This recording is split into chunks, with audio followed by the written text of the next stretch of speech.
Yes, hello. I am James Runners, and today is a WNR519. It's NXT update. And again, I have to say, I have messed up my name. It's been that long. It's unbelievable. James Rowlands. You know, it's only been 519 episodes. Who knows? I'm not alone. I have the pleasure to be joined by a resident NXT expert and New Japan demigod. It is Monty. How's it going, man? We're back, and I've already fucked it. I thought I was gonna be the one to mess something up first, so I'm satisfied that you got it out the way, But I'm happy to be back, man. It's always great, like I mentioned all the time, to talk about our baby. It's been a couple of different personal roadblocks that's kind of made this a bigger episode than I would like, but I'm not complaining because again, I think in a lot of ways we can be proud of what NXT has going, and yeah, I'm excited to talk about the product as always. That's one of these things that at the end of the day, no matter if I get a chance to talk about AEW or regular WWE pay per view or whatever else we do, I'm always looking forward to talking about NXT. It's special in its own way, if you know what I mean. Yeah, without a shadow of a doubt. And like you said, Monty, and a lot of people do complain as well. Because, again, I appreciate the support, and the people listening, don't get me wrong. But when it's like, you've only done 2 this month. So, to everybody listening, last month, yes, we might have only done 2. But we're going to do that many this weekend. We've already doubled it. Do you know what I'm saying? So, we're there for this. So, because we're going to have an NXT update tonight. Me and Monty are going to catch up. And then tomorrow we have got King and Queen of the Ring. And then next week, I know it don't seem like it, but we are human beings with lives. I know it don't seem like it, but. Well, this is the thing, because people blame me, and again, I don't mind getting a blame, because this is the thing: is people enjoy when we're all together. And again, with NXT update, like I said, last time we had one was Stand and Deliver. So what we're going to do, because of course we've got Battleground approaching so fast, it's just like, what? Next week. But again, so what we're going to do next, when we do the Battleground review, we'll do 4 episodes of NXT. So today we're going to do 6.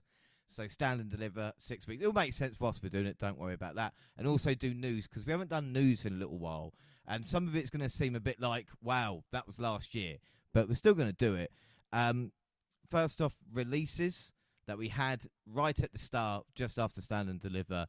It was Jinder Mahal, Zion Quinn, Xia Li, Veer Mahan, and Sangha. And all I say about these is, at one point or another, Monty, I probably said to you, apart from Jinder, this is the next guy or girl. So sometimes it doesn't work out, I think that's the definition for a lot of these. I definitely know what you mean, and I remember all the hype around Veer, and even when they tried Indushir a couple of times. I think that's a perfect example of just like they tried it one time, it didn't go the way they thought, so they took a break from it. They tried to do singles for each one of them, and then they tried to bring them back together with Jinder. And you saw that at the end of the day, it just wasn't working. I don't know if it was because the gimmick they couldn't come up with anything other than the traditional foreign type of heel thing, or whatever it was. Maybe it was improvement in the ring. Like, you have different explanations or different reasons for these situations for each person. Even Xia Li, who I think me and you both had times where, especially in our NXT run, we saw something, or at least saw some potential there. And just ever since she kind of got debuted around Vince's last run, it just never really clicked. The day, she never really was given much, and it was really unfortunate there, because I think she definitely had potential, because she was a little bit different, in my opinion, than your typical WWE. I'm not gonna say diva, but women's wrestler that WWE has had. So I thought she had a chance. But it didn't work out. And like you mentioned, hopefully, I wish everybody the best. Somebody like Jinder, who's accomplished a lot and has been in spots that maybe some people didn't think he deserved, but then also have been at the lower end of the card. Also, he's done it all. So I'm really interested to see what guys like Jinder, or what he decides to do next and where he's placed in a few years. Kind of reminds me of Zack Ryder or Matt Cardona. Completely different thought about him now after a few years of just him applying his trade around the world and doing completely different things than what we thought Zack Ryder was even capable of. So you never know what Jinder will be in a few years. But at the same time, same thing with Zia Lee. So I'm looking forward to see what happens. And then at the same time, you also got a select few. Some of these people don't ever wrestle again. So it's really interesting to see. You're always interested to see how this turn out for people. But yeah, man, like you said, I think the crux of the explanation that you can give for these situations is sometimes, even if it seems like they got a lot going for them in the NXT or wherever it is, it just doesn't work out. They don't have a lot for them. They don't have a lot of directions. Something just didn't click, and these things happen. It's unfortunate, but these things happen. Yeah, without a doubt. And as we say as well, people going, well, they've not done anything, and it happened a while ago. Usually got 90-day non-compete clauses, so hopefully we will see Jinder Mahal versus Hook at some point. Tony Khan hasn't dropped the ball yet, but we'll see what happens. And like I said, we've got a lot of NXT. We've got Fallout from Stand and Deliver, and again, that seems like a lifetime ago. So here we go, April 9th, and Roxanne Perez came out to gloat. Lyra Valkyria demanded a rematch. Lyra got "you tapped out" chance. Nice. Tatum Paxilo told the Valkyrie she wasn't ready and then attacked her idol. I guess Tatum doesn't like losers. It's a shame, Monty, it had to end like this because, as we've spoken about, the Tatum Valkyrie kind of relationship had a lot more potential, but it is NXT. Yeah. I think also with the impending news of a draft and all that coming, I think we know now, as we'll get into, I'm sure, things were about to change. But I actually was really interested because they did I thought it was a nice touch to kind of make Tatum not so much as obsessed with Lyra as she was obsessed with whoever or the champion. She gave a great promo, I think, the week after this, just basically describing that it wasn't necessarily Lyra. Lyra let her down by losing the belt. She was obsessed with the belt. And I think that's a really interesting angle for the stalker, weird type of character that Tatum was portraying, that it wasn't necessarily Lyra that she was obsessed with. She was only obsessed with Lyra as long as she was obsessed with the champion. And I was excited to kind of see if they kept that going. And not that she would need to stalk Roxanne, but more so just flesh out the idea even more, because I actually was interested in that approach to explaining it away. So, but this was it was shocking in the moment, but it made a lot of sense the more information we got as it went on. Yeah, right. And like you said as well, who would be next to challenge Roxanne? Who kind of young up and comer? It's Natalya. She arrived to challenge her, and Ava made it official, despite the complaints of Perez. Kalani Jordan, Fallon Henley could not build more momentum from Stand and Deliver. Henley saved Jordan from a charge in Izzy Dame, but took a 401k from Kiana James for interference. So that doesn't look good. Andre Chase admitted after JC James taunts that he lost money betting on Thea Hale's NXT Women's Championship match. So there we go, Monty. After what feels like 2 years, we find out the real reason actually happened. Why couldn't we found out before? Do you reckon they just worked it out now? They were going, what could it be? Oh, I got it. I 100%. I think that's exactly what happened. They didn't know for just as long as we didn't know what they could pin this on. It was a great little story beat, but like you said, it would have hit a lot harder if it was more closely related to the time that she actually had that title match. Like you said, we waited forever for some type of explanation for why should we even care? Do you understand how many wrestlers probably got issues outside of wrestling that we really don't care about? So, like, why do we care about this particular gambling issue? And then we wait months and we found out, okay, I guess it is relevant, but now that entire title opportunity, everything is irrelevant. So who cares? Who cares? The thing is as well, JC Jane, like the secret keeping from another level. It's almost like when Toxic Attraction, she was going, I've got something to break up Toxic Attraction. They've already broken up for 6 months. She's already been in the group and out of it. It's like, you should have done it earlier. Come on, bro. Like, y'all had already split up. Yes. Like, yes. They already hate you. Might, as a matter of fact, you would have actually built a faction for yourself if you told her from the beginning. She probably would have left Chase. Like, think about how much sense it makes to do it now. Like, yeah, it's like you said, they thought of it late. and it's pretty obvious when you think about it. Henley continued to struggle when fighting other women's battles. That's what Vic and Book highlighted because Henley lost because she saved Jordan, something to look at. Charlie Dempsey mentioned Bloodsport. Charlie Dempsey seems to have this like free pass, you know, where he could just show up elsewhere and do really cool shit. And again, Bloodsport was another perfect example. Right. You talk about Forbidden Door, like I know people, some people may not like the phrase or whatever, but he is literally the epitome at this point of this, Forbidden Door, this WWE portal to outside organizations. It's Charlie Dempsey. It's crazy how this Even worked if out. we were watching Dynamite and it was like an open challenge and Charlie Dempsey showed up, we'd be like, yeah, that makes sense. Yeah, it makes sense. It makes a lot of sense.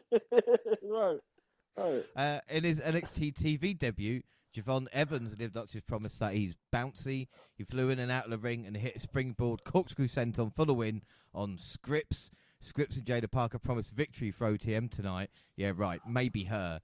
But again, back to Javon Evans. And Monty, again, finger on the pulse when it comes to talents like this as well. Jumping on the screen here, but this is something you spoke to me about months ago, it seems now. Yeah, he's one of those guys that even just watching him in NXT level up, I think that's one thing about that's one positive. I'm not saying it's not a positive because I don't watch it enough to say it's a positive or a negative. But when you watch someone develop on an NXT level up, and then you hear social media saying, "Yo, you have to watch this level up match," and I'm like, "Really? Level up is doing something that making people want to pay attention?" Right? Exactly. Like you really think about it, like, wow, he must be really good, and then you watch it and you're like, oh. Okay, I see that he definitely has something. And then immediately upon just his first TV appearance, you can just kind of tell not only the way they're presenting him, but just the way everything went in the situation with Scripps. You can just see it. Like he has the potential. That athleticism, that's off the charts. The stuff he's able to do, and he's young. He has a pretty interesting look, so that's something like I know people will stop and watch and say, "Who is this guy?" And that's something that you need going forward. So I'm really looking forward to kind of seeing where this ends up. I'm not trying to say I'm jumping on the bandwagon to the level of a Mello, but at the same time, I think his in-ring work. If you did say he was next up in that position to where Mello was, I wouldn't be surprised, man, because that, like you said, some of the stuff he's able to pull off already effortlessly, it seems. Oh man, he has a bright future. You can tell. Well, and also as well, even looking back, going to like kind of Keith Lee or like Swerve, or you see like you talk about Mello or Trick or Javon Evans. It's and like I said, the thing they've all got in common how great they are. And my thing is like, are we just getting kind of like, is this the talent that's there, or are they kind of doing? Do you know what I mean? It's unbelievable, and I would just want more. Like if we've got kind of more chance, if kind of these athletes kind of grow like they can, then look what grows into. Do you know what I mean? So it can only be a good thing. Yeah, he had a little base like from like his independent scene work. I seen a little bit of it, but yeah, man, I think I'm 100% with you. If it's guys like that with that type of potential, and they can just bounce off the screen without you even really knowing who they are, I think we need as many of those type of debuts and people on television as we can get. I know everyone is not as lucky or as blessed or as just natural as that is, but yeah, man, NXT, especially when you have the draft, which I mentioned it twice, but we will get to it. When you have things like the draft taking NXT talent, right? When you have things like that happening, you need as much talent coming in as you can get. Without doubt. Well, NXT Women's Championship, Roxanne Perez versus Natalya. And Natalya did have Roxanne Perez on the ropes. She went for the sharpshooter several times. She nearly got the win when she finally locked it in, but the Prodigy made it to the ropes. Thanks to a surprise kick from Lola Vice, the Prodigy hit Pop Rocks and took the victory. And again, Roxanne Perez, we're going to speak about it, but her winning the title stand and deliver, and then Natalya as the first defense kind of shows where they see her. Again, carry on that point if you know what I mean. Yeah, no, 100%. I think it shows you right there that she's, if not already fringe main roster ready, they already know that some of the other girls in the NXT locker room already is going to have to put themselves up to that level. And I think that's what we're in a situation now. We have someone like Roxanne who's at the top, and now we have a crop of ladies trying to step up their game and going to have to improve, whether it's promos, whether it's getting over, whether it's in the ring. They're going to have to show themselves in a different way or a different light to feel like they're even remotely close to the level that Roxanne is on now. Because you have Tiffany on the main roster, you have some of the people who Roxanne in that crop of talent that she was really, really, flourishing with. You're going to have to incorporate other talent, get them into that level. Fallon Henley is going to have to step up. Like people like that who've been around, and some of these new faces, they're going to have to step their game up to even make us feel like they're to the level of a Roxanne. Because whether people like Natalya or not, Natalya represents that standard bearer that, I hate to call it. I know some people may think it's an insult, but it's like Horcrux Holly. They had Horcrux Holly for years in WWE. He was always the first guy a new face worked with, and whether you liked or cared about Horcrux Holly or not, he was legit. And I think once you kind of got over that hump, beating a Horcrux Holly or tag teaming with a Horcrux Holly, that kind of established you as somebody who belonged on the roster. And I think when you're doing a great match like this with Natalya, I thought the match was really good. I saw some people say it's some of the best work they've ever seen when it comes to Natalya, and I'm just like, well, Natalya is always gonna go underrated. Like she's really good in the ring. I just think people could care less about whether she win or lose, and that's kind of like a big drawback when it comes to Natalya. Like I don't think people care as much as they probably should. But if you go off of work, oh my goodness, she's always giving you good quality over quantity. So I thought her and Roxanne really told a good story. I thought it was fun. And I'm with you. I think this kind of exemplifies where they view Roxanne already. She's already pretty much over the division, and everyone is going to have to step up their game to meet her. Yeah, without doubt. And again, like you just said, everybody's going to have to step up. And it felt, especially since Stand and Deliver, that the women's division as kind of like the main focal point on NXT now. It came to me just watching one of the episodes, and we're going to see this true. More and more. And again, people like Lola Vice as well. She called her shot for the championship backstage with Natalya attacking her. So Ruka laid a claim to the Women's North American Championship. Of course, that's coming up. She spoke to her and Grace, then told Vice to calm down after a brawl with Natalya. All she did is choke her a little bit. What's wrong with that? We get the no quarter wears Drew. Charlie Dempsey, Miles Bourne, and Damon Kemp came up short versus Challenge Stacks Lorenzo and Luca Crucifino. This is the future of tag teams. No Gulak graphic. We're going to get into that a little bit more. Tony D was out for the week on vacation, of course, because he's already wrestled for the month. Jada Parker beat Brindley Reese. Obafemi headed to the ring to challenge anyone to step up to him. Either the Viking Raiders arrived, laid out the champion, and made his case for a title shot. What a fucking sight that will be. Right. Dijak did not take Metaphor's jokes about him lightly. Noam Dar told him to lighten up. And Joe Gacy mocked Ridge Holland to the LWO, called out the big man as a liar. Holland slammed the door on Cruz Del Toro's hand on his way out of the building.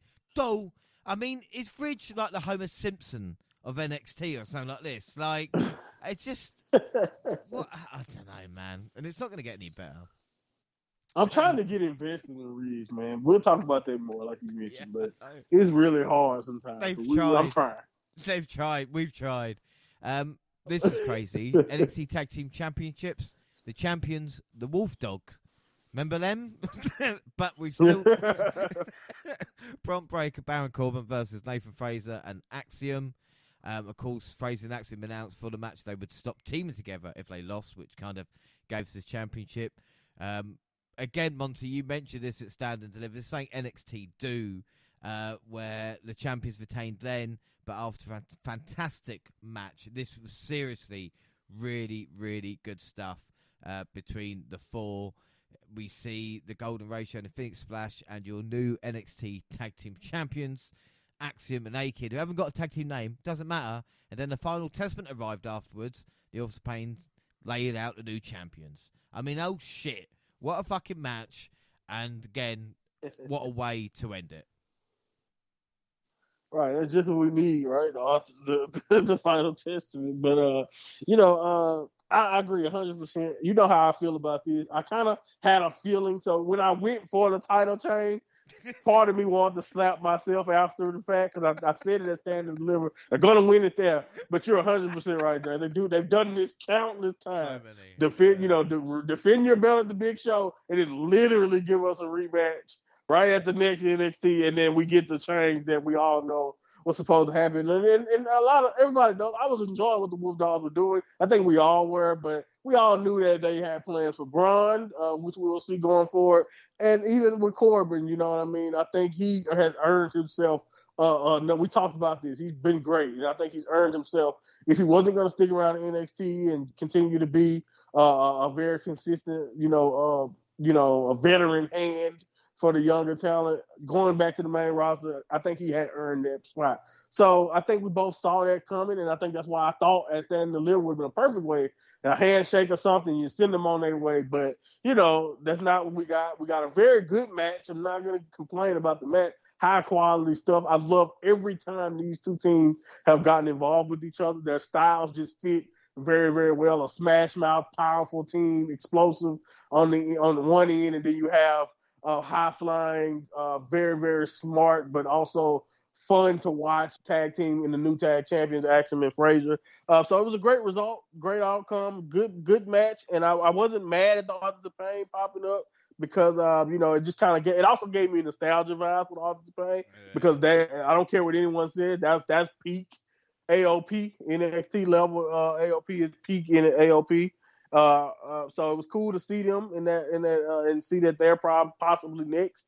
But at the same time, like I said, definitely aggravating in a sense because I'm like, why not just do it at your biggest pay per view? But whatever. Let Braun leave with a pay per view win and then lose the titles after. I guess it don't matter from that point of view. But this was cool. This is really, really cool.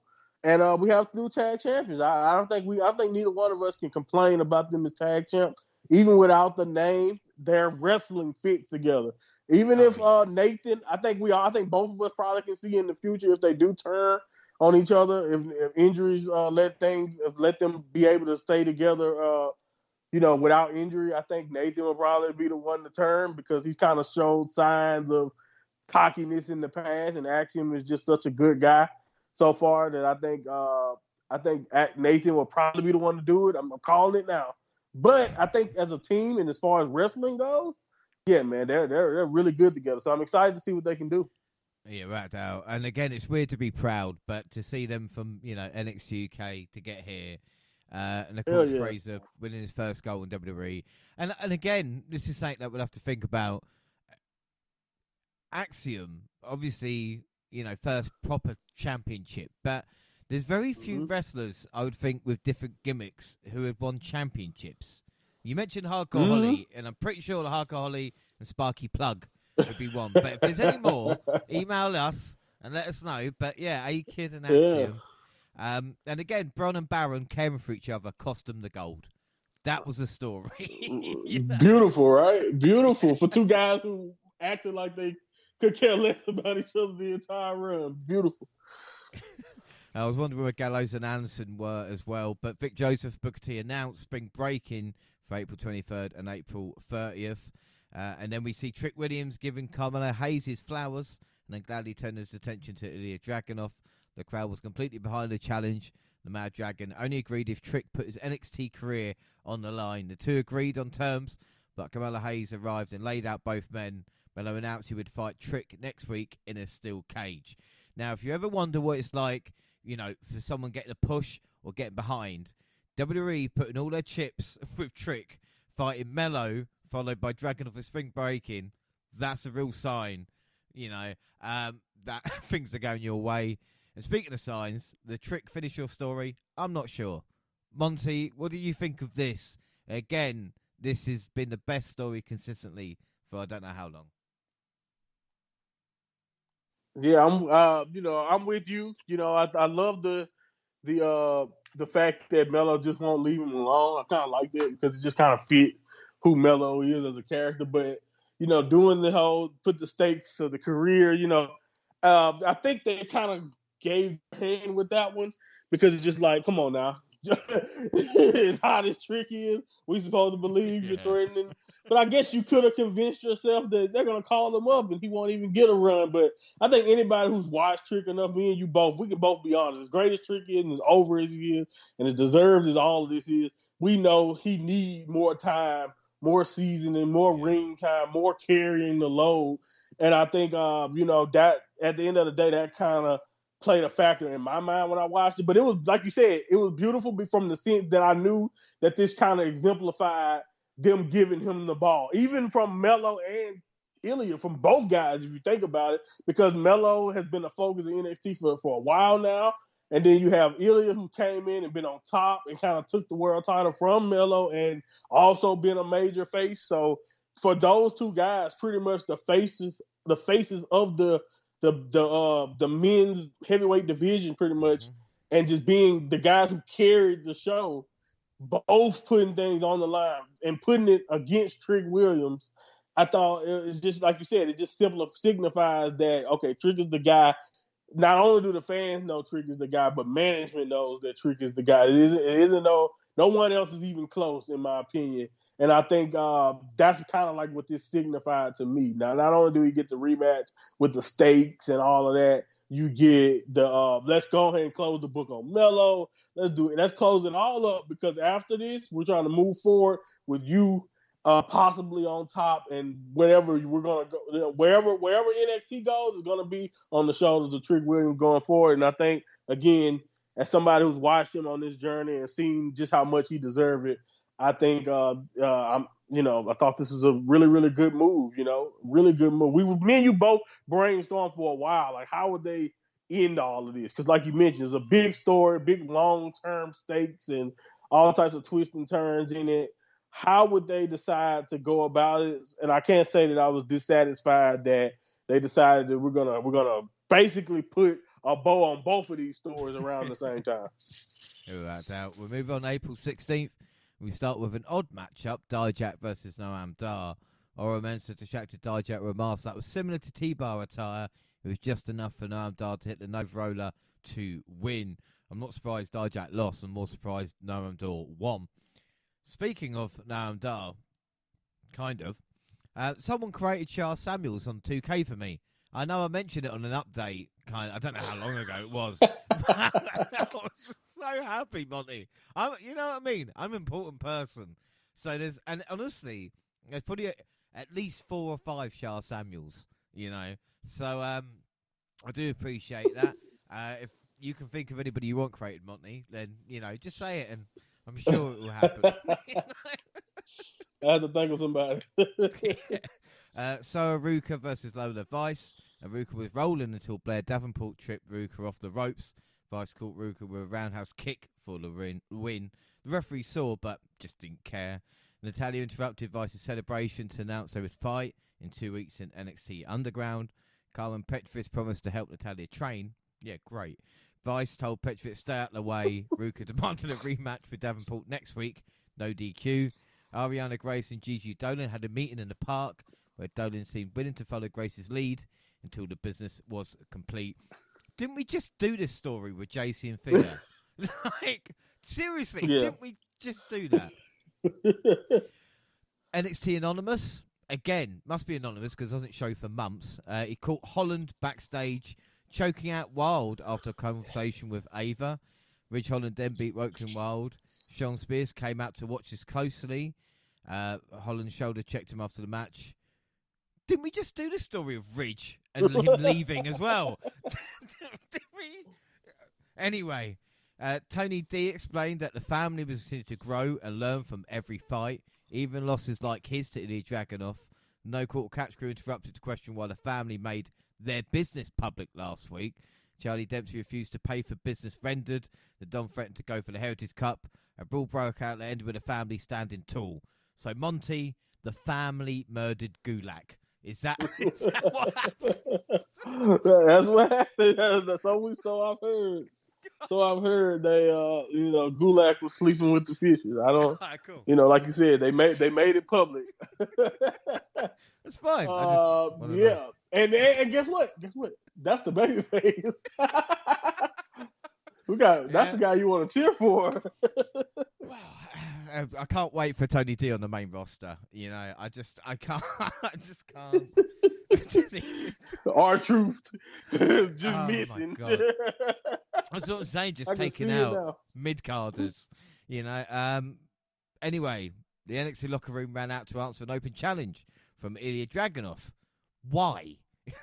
It's Ilya Dragunov. Who would rush for that fight? Like, what is wrong with you? I looked at all of them like, you are insane. Yeah, I was like, what? Maybe they were fighting not to get in. That was the trick, you know. It was Javon Evans who jumped from the announce table to get into the ring first. And again, not like he just answered it, but because he did it and he did something cool, and again, catches the attention. But it did make me a bit upset because, Monty, you did mention this when Trick put his career on the line. This is Ilya's kind of on his farewell tour, and Evans kind of the next breakout star as well. This only went one way, but again, it's still good stuff, though, isn't it? You know. Yeah. No. The match was really solid, really cool, and I think from the perspective again, from of just the perspective of what it means, I think sometimes you get so wrapped up in the quality of a match, which, by the way, again, this was really good. You kind of forget that also a match like this, in the position that both guys were in, it was kind of a sprint. You know, they made the most out of the opportunity, in my opinion. And I don't think they wasted any time. You know, Dragunov was dominant because he is a champion, but at the same time, he gave Evans just enough, more than enough to kind of showcase why in the future, you know, why when you look here, next stand deliver, when we look at it, and it's possibly Javon versus Trick or Javon versus whoever in a big time match, you understand why, or Javon is fighting for the North American title. Whatever they decide to do, you can see all of that coming now because he was in the ring with the best that NXT has to offer, and he presented himself well. And I think that's kind of like what I took from it the most, like you mentioned. You know, yes, it's obvious that this was one of those situations where Ilya's on the way out, so why don't you, you know, showcase or put over the young fella and show why everybody is so high up on him. And but I think at the end of the day, that was the goal. I think that's what you try to do here. Yes, Dragunov won, but it wasn't really about anybody who won. You know, you know, no one would even assume Javon had a shot, but it was fun to watch the young fellow show why he is someone that everybody can be like, you know what, that kid is going to be good. And I think this was another situation where he showed it. Yeah, without a doubt.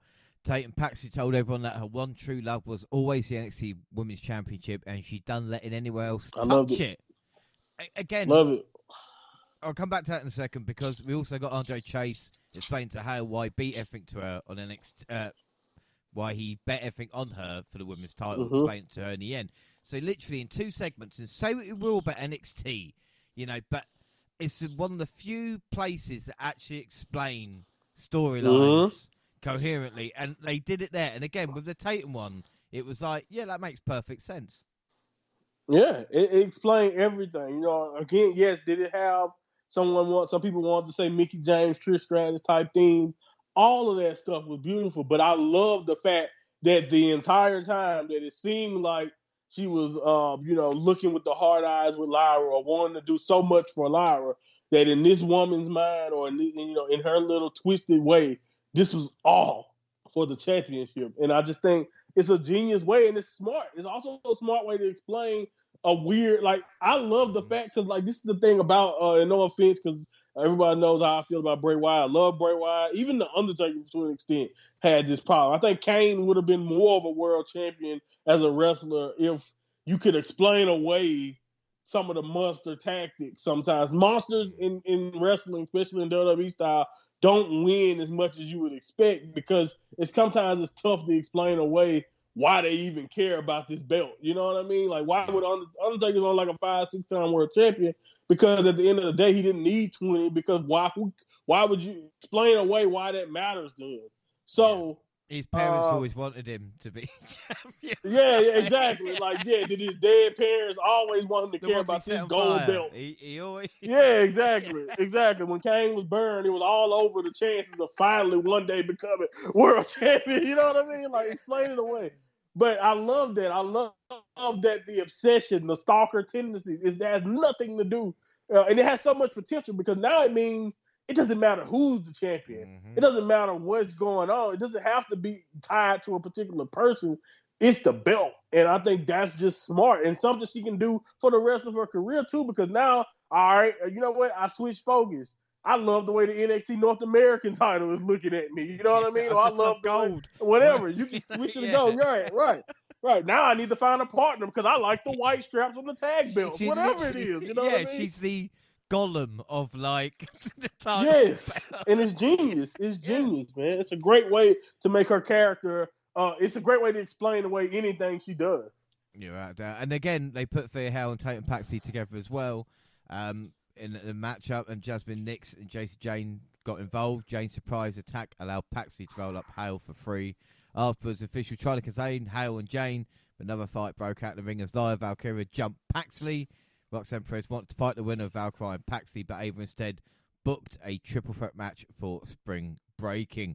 We then got Authors of Pain cunting Malik Blade and Edris Sanofi. Nate Fraser and Axel came out to confront them, and I was like, go away, boys. Like, fucking leave it. Do what the family did. Do vignettes for 4 weeks. Do you know what I mean? Right. Why would you challenge them? Just leave them alone. Leave those guys alone. Matches. Jesus. The trainer told Briggs that he was medically cleared. Ivor warned Briggs to rest up, but Briggs wanted a match with Ivor. Stupid cunt. Josh Briggs showed off his power early, but his bruised ribs slowed him down, obviously, and a big moonsault by Ivor for the win. Obafemi enjoyed watching the carnage in the locker room. As he left, he ran over Ora Mensah again. Ora Mensah, finish your story. This is the story, Monty, people will be talking about in years to come. Wow, Ora was disrespected by Dawes and Obafemi. And then the steel cage main event, Trick Williams versus Carmelo Hayes. We see the vignette highlighting Trick's WrestleMania weekend. And Melo cut a promo before heading to the ring. He promised to take everything from Trick. Again, this was a fantastic main event between the two. We see Trick catching Melo with 2 trick knees, including a second through a steel chair for a clean pinfall. Ilya Dragunov appeared on the stage to stare down Trick, who faced him on top of the cage. Again, job done. Stage 1 complete, as it would be for Trick Williams. And again, Melo, this was perfect. Yeah, man, I heard a lot of noise too around this match about just how they worked, or maybe the hype around it wasn't maybe. I don't know what people came into it expecting, but like you said, job done. And I think for the stipulation and just for it to be, a cage match and just kind of, being that stereotypical big blow off situation to end the feud, I think they did a really good job of wrapping everything up, like you mentioned, and just like you said, it just kind of felt like, all right, this is step 1. Can Trick Williams finish and get across that finish line of what he needs to move forward to be the guy truly? Because now I think this pretty much shows that he is better than Melo. He is the guy in that situation. Can he finally get over the hump when it comes to Dragunov? Because again, the people were 100% behind him and stuff like that. And at the end of the day, that's what matters. And I think when you hear the environment, you hear the energy in which a lot of Trick Williams, a lot of matches, and a lot of these matches, these big matches for Trick Williams. I can't wait to talk about the next one because, like, the energy in that one, oh my goodness. But yeah, like the energy that Trick Williams' run has given off, sometimes that kind of can do the heavy lifting. I know we're in this era of wrestling fan where everybody wants a 5-star. Everybody wants Ospreay and Bryan Danielson. But I wish people would understand that Ospreay and Bryan Danielson are who they are for a reason. That is rare. That I know Ospreay spoils us all the time, but that's just not that's not all of what pro wrestling can be. And I think Trick Williams is the perfect example of it because it kind of gives me the vibe of kind of what I grew up on. The wrestler like the energy of the entire arena changing when a particular wrestler shows up. When you look at a guy and you see superstar, it is not so much as every move matters or everything they do is got to be talked about or replayed forever. It's just about the energy and just the star power. And I think at the end of the day, this moment with Carmelo, the story that they told as former friends, and the fact that honestly you got a guy who was the valet, was somebody who I think all of us at the beginning of the Melo run was content with Trick Williams being a mouthpiece or being someone who just helped Melo along. I don't think that that's the one thing I love the most about seeing this is that neither of us as guys who watch NXT every week for the most part or keep up with it like we do, we had no idea that this is the level that Trick was going to be able to take it to. So to be here and watching and feel the organic meteoric rise and to watch him close off Melo like that, I thought this really did, like you said, it really hit it on the head and did the job it was meant to do. It really makes you think as well how important that kind of first match with Ilya Dragunov was. To see Sankin Trick at that point. If he'd have not failed, but do you know what I mean? If maybe he hadn't hit the level, they would have gone, do you know what? Let's just keep him as, like you said, Melo's sidekick, and we can do that on the main roster. But like you said, there's been just a whole kind of push behind him. And again, there's no everybody watching and everybody in that crowd is 100% behind Trick. And apart from, like you said, just Stone Colds or anything like that, I can't think of any guy who had the whole, what I mean? There will become a point, because it happens with everybody, where they go, oh, it happens to everybody. But it happens, like I said, to everybody. Another thing that seems to happen a lot is another round of releases as well. On April 22nd, Monty, get ready for this. This is big news, man. Von fucking Wagner released from NXT. I never thought I'd see the day. I thought this guy was going to be a future champion. Like you said, what's next for him? Is he going to come back, or is he going to be a security guard? What's going on? Yeah, you never know, man. You never know, man. Like you said, he's a big guy. So pro wrestling is one of those situations where you can always see a big guy still getting work down the line. It's kind of like in basketball in the NBA.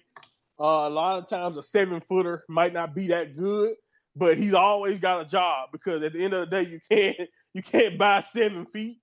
So you know what I mean? So at the end of the day, those guys always get it, but that's up to him. That's like you said. Does he want to do it? Does something like this kill that urge?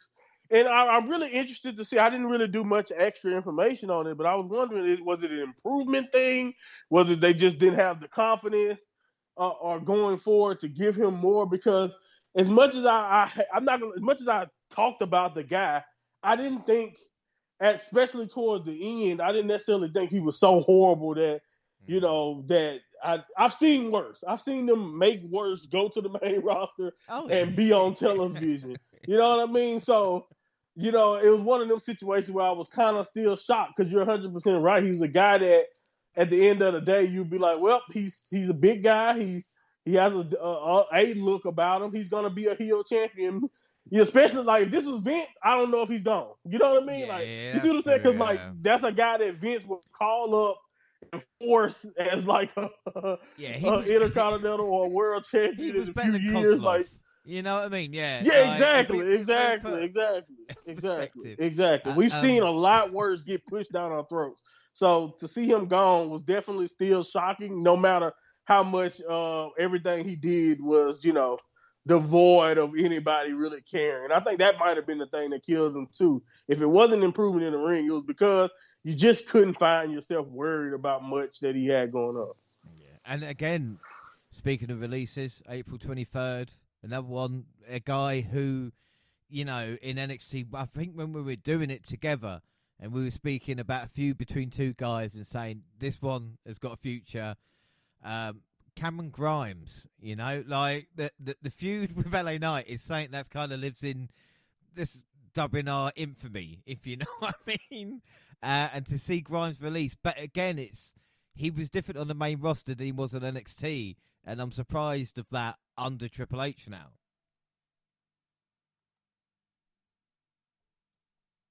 Say that one more. I don't know. It broke up on me. Sorry. And that's what I was about to say.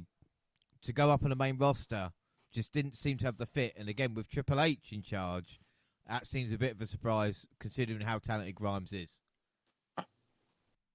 Yeah, man, that one really hurt, man. It really hurt me from a perspective of just knowing how talented he is, especially in the ring, and just the potential. I just saw so much, and like you said, with Triple H being in position, you would think a guy like that would be protected or at least saved to just go out, even if he wasn't a main focus. You can see him still being a guy to go out there and give a good match or be in the tag division, you know what I'm saying, or something, anything. And I think that's the thing that kind of frustrates you the most is that he got called up and they couldn't find anything for him. And me and you, as much as we definitely enjoyed the LA Knight days and a lot of the stuff he did with his character, Million Dollar Man stuff, that stuff sticks out to me vividly, and just how much of a good time he really was in NXT television. We also saw towards the end of his run in NXT a lot of that kind of change. A lot of the energy around him seemed to be different for whatever reason it was. And I just think me and you both saw the potential, both saw what he could possibly be, and to see that he's not here anymore, it's kind of frustrating. But these things happen, like we mentioned. Sometimes it just doesn't work out, no matter what you think. No matter how you think about a guy, even a guy like him who really seemed to not only get over in NXT, but I think, just anybody who knows anything about him before, even when in Impact, or just Trevor Lee, like you knew he was very, very talented. He was an addition. So it's kind of very, very tough to think about him not being in that position. And the fact that he didn't take it well either, it really, really sucked. It really sucked. Yeah. Yeah.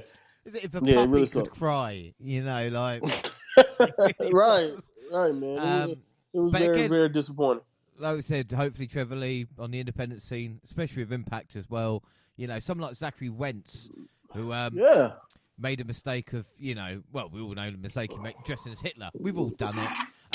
But in NXT Impact, right. he really has kind of reinvented himself. So the same for him. We also have Ulisa Leon. She requested and was granted her release. Daryl Mason, Vlad Pavlenko, great name. Ezekiel Balogun, Kaya Saint, Emma Diaz, Valentina Feroz, Kershaw LaFleur, Julian Baldy, Boa, and of course, I was shocked, Trey fucking Bearhill. What a chance. I mean, fuck you, Lexus King and Dijak. Do you know what I mean?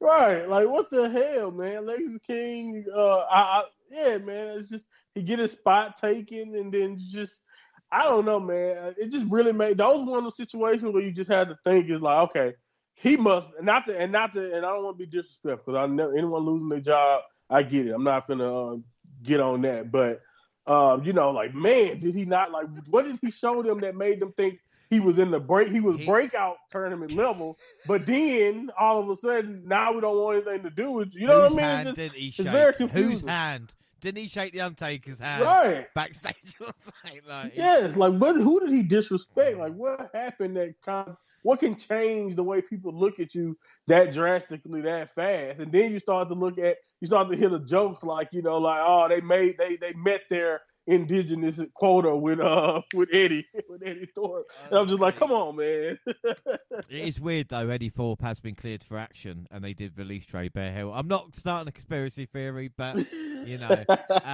right. Also, clearing up legal issues as it was. Drew Gulak's contract was not renewed. Get some right sources, and Gable Steveson was also released. Again, Monty, not much surprise now and then. Gable Steveson, and Gulak, who knows what happened in years to come, Yeah, man. It's just one of them things that kind of crystallized to me that it was more than just that bad performance. And even certain things I've heard from other people since then about Gable, because now in America, he's pretty much supposed to be playing American football now out of nowhere, which is crazy that he basically an NFL team is already talking about signing him. I guess he has to be some talented anywhere. But just look at that. Just think about that. To go from the Olympics to, all right, I'm going to try pro wrestling out, and then now you're already possibly making an NFL team. That's crazy. But, Yeah, man. It just shows to me when it comes to Gable that it was more than what we saw in that debut. It was more than them trying to phrase him like the next Kurt Angle.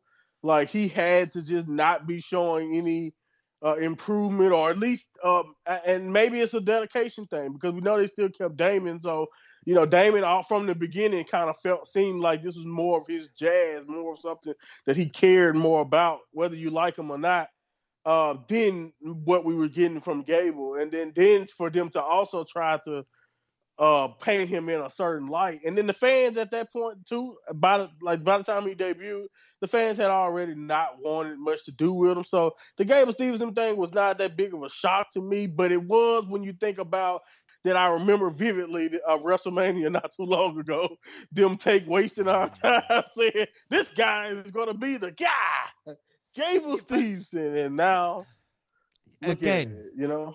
One good thing about it is that what goes around comes around, because at that WrestleMania, Gabe Stevenson probably came backstage and went up to Damon and went, "Look at me, man! I'm going to be a big star," And then in No Quarter Catch Crew, Drew Gulak going, "I'm the leader, man, Damon, leave it." And now Damon's sitting there looking at the news going, "Fuck you two. Who's the star now?"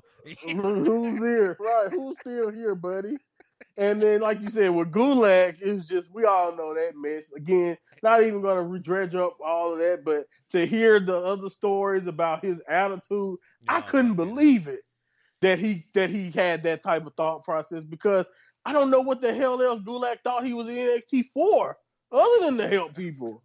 You know what I mean? At this stage of his career, somebody who, when you're in that situation where you're kind of like holding on by a thread anyway, because when you were on the main roster, you pretty much wasn't really getting used regularly. Why not coach and help out? Especially when that's supposed to be part of your whole gimmick. Like, I don't get it. I don't even understand, why would you be taking liberties trying to hurt younger talent and all this type of stuff? It just doesn't make sense. If they wanted to do that, you either keep Bill DeMott in charge or you hire New Jack. That's you have him. You had him teaching the younger talent. Like, this is, again, just taking liberties and all that lot. It's not something that should be happening. It's stupid. It's crazy. Anyway, move on. April 23rd, spring breaking, week 1. The show started with highlighting the arrivals of various NXT stars to the Performance Center. The women did not get entrances for the NXT Women's Championship. Roxanne Perez versus Lyra Valkyria versus Tatum Paxley. After a competitive battle, which all 3 women nearly picked up the win, Tatum Paxley caught Lyra with a 450 splash, only for Rox to fly in with a crucifix pin to claim victory. Welcome to the show, Tatum. It was a great way to start, Monty, wasn't it? I mean, these 3, this is the future of the women's division right here. That was beautiful, man. It was a really, really fun match, and just the energy, and just it really, again, and I have to give away, I love the character work. I love the explanation of what Tatum has become, and this is one of the situations where it was like, okay, it seems like the ring work is also catching up. You know what I mean? Again, she was also just one of those names. I remember her vividly when we were watching NXT, just following Ivy Nile around, not having much direction. And to see the improvement from the little bit of showcase we saw from that run to where she was at in this run. I know she was in the ring with people who we think, like, I know me and you both, like, okay, Lyra, you can trust. And then Roxanne has proven that you definitely can trust her in these big spots. So I understand that she was in there with pretty much the best NXT has to offer in the women's division at this point. But she really did a good job. And I just love these matches, kind of similar to what Naomi and Bayley did for Tiffany on the main roster. Just a match like this to where you showcase the lady in the spot that we may not know as much about, or certain people may not know what she can do, and then you let her fit in and just fit, and then she gels perfectly with the other 2, and it just worked out. And like you said, that finish, unbelievable timing and just execution with the finish. She pulled out a move that I don't want her to do that move unless it's a big match either. I think that's another thing too, that like if she just protects stuff like that, she can be really special, because then it's going to be a big deal when she hits it and she wins a title or something like that. So Tatum Paxley, in my opinion, improves her stock. And anytime you have a match where the champion look good, she defends and retains, and someone comes out of it looking way better than they did before, I think that's just, like you said, pluses all around for everybody in it. Without a doubt. Parker interrupted with Henley talking up Thea Hale in the locker room, starting a brawl. Let's set up a match later. Tyson DuPont and Tyreek Igwe announced their debut next week in the vignette. The family beat No Quarter Catch Crew with Tony D planting Dempsey with spinebuster for clean 3 count. Last person who should have got pinned, but hey, the Don wants a Heritage Cup. Forget about it. King gave Corbin a farewell basket, thinking he was leaving NXT. Former Lone Wolf would not confirm it. Fallon Henley versus Jada Parker.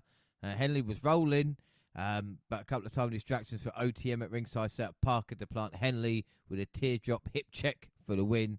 Jace Jane and Jasmine Nix demanded a thank you from Hale, challenger to a match next week. And then we see Natalya and Lola Vice sign the contract for the NXT Underground match. The ring was surrounded by Performance Center talents who led chants, including She's the Boat. Lola Vice then revealed Shayna Baszler was her training partner. Carmen Petrick knocked out the Queen of Spades. Natty sent Vice into the crowd at ringside. I mean, the crowd erupted for Baszler's arrival, one of the most dominant women's champion of all time. And then someone like Petrick just knocks her down. What the fuck is going on? Right, you know what I mean? Like, come on, this is NXT Shayna, man. What are we doing? You know, I get we're trying to establish something, but yeah, man, that she locked her down like it was nothing. And also, like you mentioned, the chance, man. If you want an ego stroke and feel like you were top level main roster talent, go back to NXT, man. Yeah, like, oh my goodness, I didn't even think the boat thing stuck until I heard the chant. I didn't know that got across like that, but I guess it did. But yeah, man, shout out to the crowd and to Natty for that, man. But yeah, man, this is fun. I can't wait to see. I couldn't wait to see how things turned out. But you're right, 100%. It was kind of. Oh, it was sad how easy they made Petrovic just drop Shayna. This ain't Shayna. Shayna was unstoppable in NXT. What are we doing? Was it I get an Oscar next week's show and have her losing to Jasmine Nix in like 2 minutes? Right. Do you know what I mean? What the fuck? Exactly. Sean Spears continued to taunt Ridge Holland in the NXT parking lot. That's going to end well. The Final Testament warned the group was going after all NXT gold. Fraser and Axiom rallied the locker room against the main roster teams, trying to take the titles, including Gallows and Anderson. Yeah, that's going to work, isn't it? Beach Brawl, Blair Davenport versus Sarah Ruka. Davenport unleashed the anger of Ruka, who looked very comfortable laying on the shots on arrival. Davenport sent Ruka through a surfboard at ringside and countered a Soul Snatcher into a second rope German suplex, which was impressive. But Ruka caught Davenport with a springboard Soul Snatcher to win. And again, these two women showing what they can do. And Ruka there has got a finisher that, again, is going to be on a lot of highlight reels, shall we say, if she can continue the ascent. Yeah, man, we had a toy section and all that nice, fun, gimmicky stuff that you get to in this one. But yeah, I agree. I'm trying my best, man, because the snarky, marky fan in me is like, she needs specific conditions to do that finish every time. But I can't complain, man. Like you said, it's definitely going to make highlight reels. I think Sol Ruka is actually one of those ladies who is in my opinion, if you think Tatum is right there, also outside of the Roxanne bubble, Sol Ruka is the closest, in my opinion, especially if she can stay healthy. Her in-ring work has, she just relies a lot on athleticism and all that. But I think in this match with Blair, she kind of showed that she can sell, she can do other things too. And again, with Blair, just one of those people who I kind of maybe hoped, even in NXT UK, we kind of got screwed out of actually getting a long title run or something for Blair. But I think everybody can see it when she gets time and she's able to give you a quality match. Same thing with the Roxanne feud. She is top-notch talent, and Blair was as consistent as always, even if she didn't get a chance to pull off the victory here. But this was really good. This was good stuff, decent stuff from both ladies. And again, that finish, like you mentioned, is gonna be one of those things that in a few months we might be talking about. That might fast track her to the championship or a championship sooner than later. Yeah, without a doubt. Throughout the night, WWE stars made their predictions for the main event. Diamond Mine and New Catch Republic were in the crowd to watch. And then Johnny Gargano came to Trick's locker room and gave him a final pep talk ahead of his biggest match. Now, Monty, is there anybody better in NXT history than Johnny Gargano to come and give you a pep talk before this big matchup? Man, right? I couldn't say it better. Like you mentioned, like if it's anybody you want to come talk to you about anything revolving that brand, is that guy. So yeah, man, another symbolic thing that just shows you, all right, they agree with us. Trick is the guy. Yeah. Baron Corbin versus Lexis King. Lexis King brought the fight to Baron and found a chance to hit a low blow behind the referee's back. He followed up with a coronation to pick up arguably the biggest victory of his career. Metaphor showed off their summer dynamic in a tip-tock afterwards. Apparently that's something kids do. We'll go into Lexis King, if not this update, definitely the next one. But we got the main event, NXT Championship, Ilya Dragunov versus Trick Williams. Sarah Schreiber interviewed Dragunov while Saxton spoke to Trick just before the main event. Damien Priest wished the champ good luck. Trick and Dragunov slapped hands and then hugged. And again, and I will say this before, Ilya loves Trick and has loved him more than Mello ever will. And you see it even beforehand. And then they battered the shit out of each other. Going to war for the last time. The challenger pulled out an H-bomb and a Torpedo Moscow against the soon-to-be champion for an earful. Trick sent Dragunov through the announce table with bookend, which Booker was loving. Dragunov hit 2 Super H-bombs, but Trick kicked out. He would not be denied. And in the mirror of the Vengeance Day match, Jens saw them collide in the center of the ring, but this time it was the Trick shot that sealed the win. Your new NXT champion, Trick Williams. And afterwards, Dragunov handed the championship and hugged him. And, well, maybe a little bit more, but who knows? What a moment. Monty. Trick. Yeah, man. Oh my goodness, this match had all the energy, and you know what the crazy thing about it, man? This match, it wasn't even that long of a match. Like, it was one of the matches that I wish wasn't constrained by television time, because the energy is just something that you just don't see every day in wrestling. The way everybody kind of just in that arena. I don't know if you saw the shot, but they released a shot later of just how they were literally shaking the Performance Center down there, or Full Sail, or wherever they fight it now, the arena down there in Florida. They were shaking that arena, the energy, the crowd.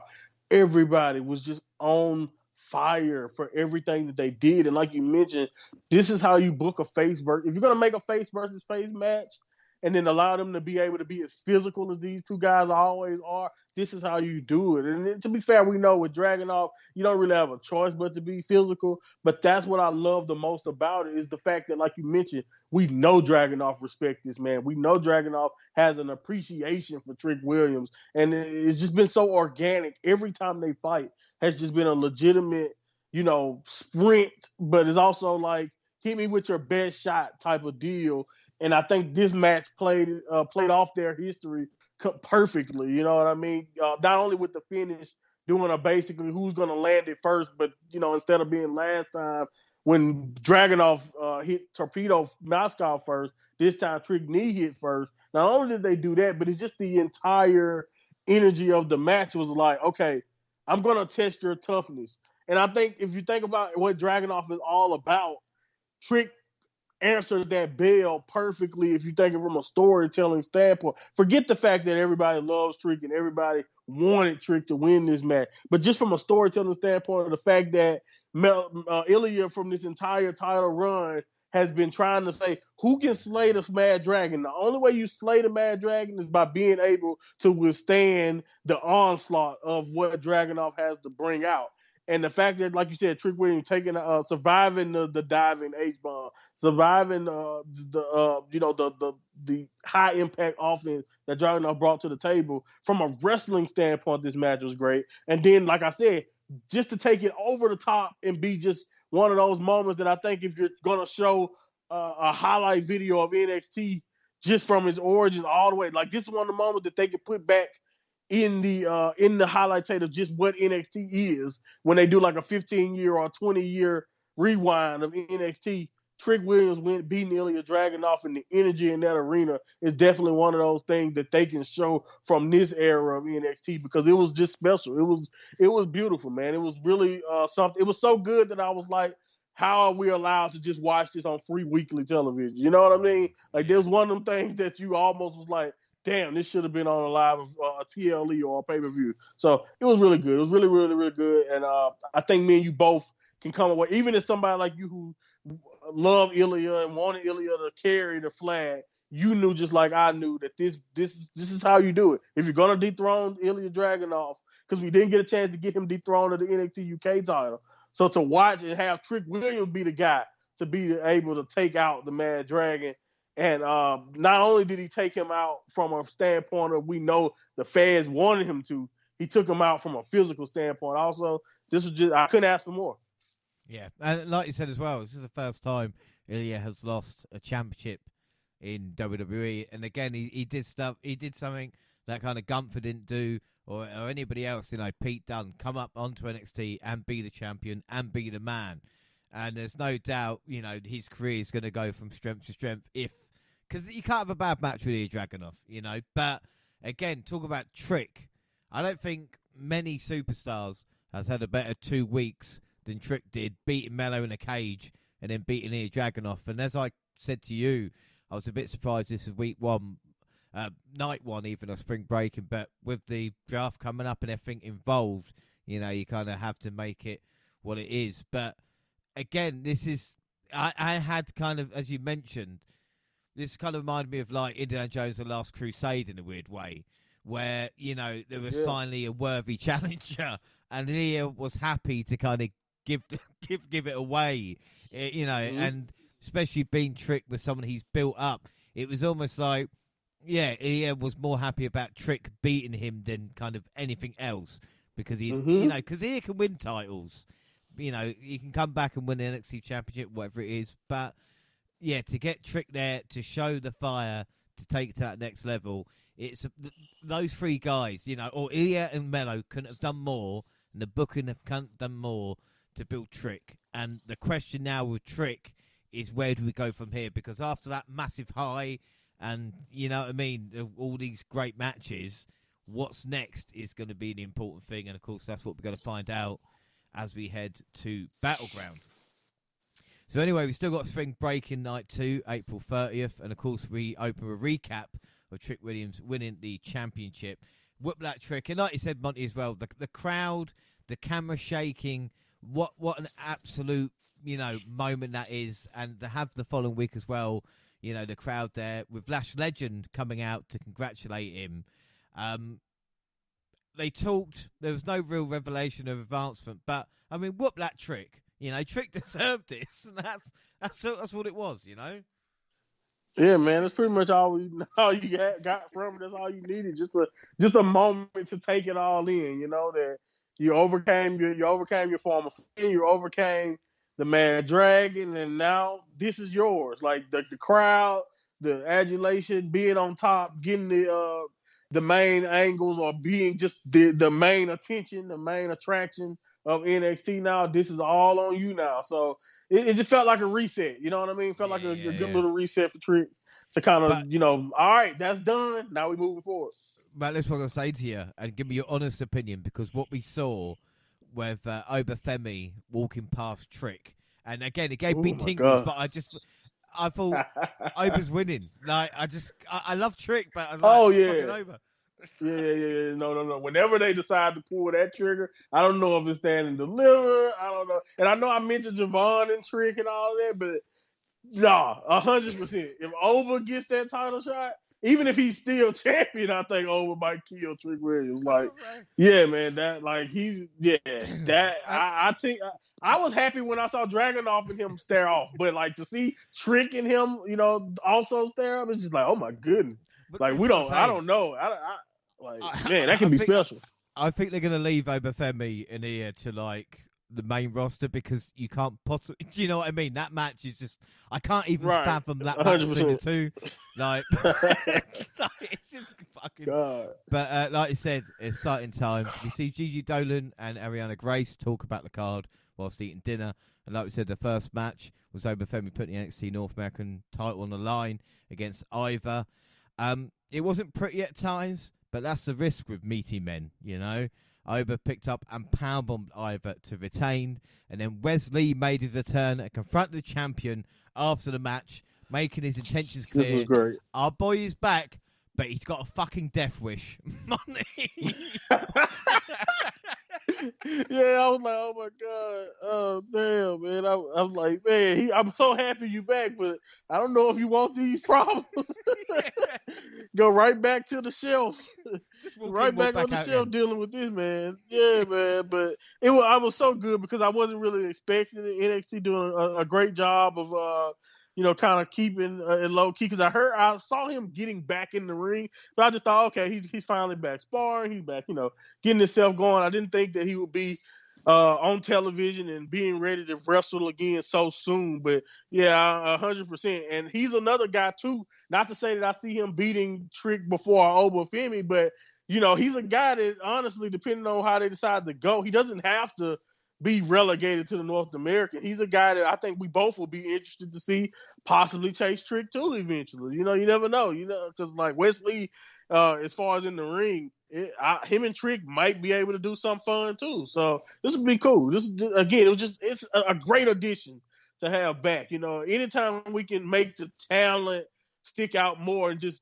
be top level in NXT, I'm all for it. And like you said, after the way he looked and just how heartbroken he was when he was injured, to see him back and see him looking good and back in good spirits, even if he was staring down the wrong guy. Yeah, but fuck it was me, good man. to see him. You've just come back from an injury, and this is who you challenge. I remember back in the day, talk about X-Pac, having a big heart, but again, big heart, little brain sometimes. But we'll see what happens. Chase Yu was shown pumping Fairhouse up before she came to take on a former friend, JC Jane. They came through the crowd and said down the aisle. Jasmine Nix accompanied Jane to the ring. This had months of build and was done pretty easy. Thea got the win with the Kimura. Fallon Henley then turned on Hale and attacked her after the match. Is Thea Hale the female Rey Mysterio now? Something is going on. I agree. She getting there. She definitely getting there, man. I think it's I think it's that bump, that high energy personality. Because think about it in real life. If somebody was bouncing around like that, you'll definitely be like, hey, sit your ass down or get away from me. Get away from me. All this energy, man. But no. Yeah, I'm with you. She definitely seemed to have a tough string of situations. And honestly, I'm going to be real with you. And we can talk about this later because we don't ever need to center an entire topic around these guys. But do you honestly feel like Brenton, Briggs, Jensen, and her are any better off than they were when they were together? Like, honestly, I'm not saying I need more of them together on my television screen, but I'm just saying, like, I don't know if they're any better than they were. Well, no, that is the only thing that is better is that we don't get to see Brooks Jensen. That's the only positive. JC got busted the fuck up as well, broke her nose. We then see Tyson DuPont and Tyree Igwe make their NXT debut against Luke Gallows and Carl Anderson. The OC won in under 3. I don't know. We'll move on from that. I'm sure it's a learning curve. We had the draft, as we mentioned, that happened on Raw and SmackDown. Carmella Hayes was a round 1 draft pick for SmackDown. Bron Breakker went to Raw. We also had Kiana James. If you had that down, well done. Going to Raw. Also, Lyra Valkyria as well. And also Ilya Dragunov going to Raw. And I think that was about it. Let me have a look at the list. I don't really think there's anybody else. Dijak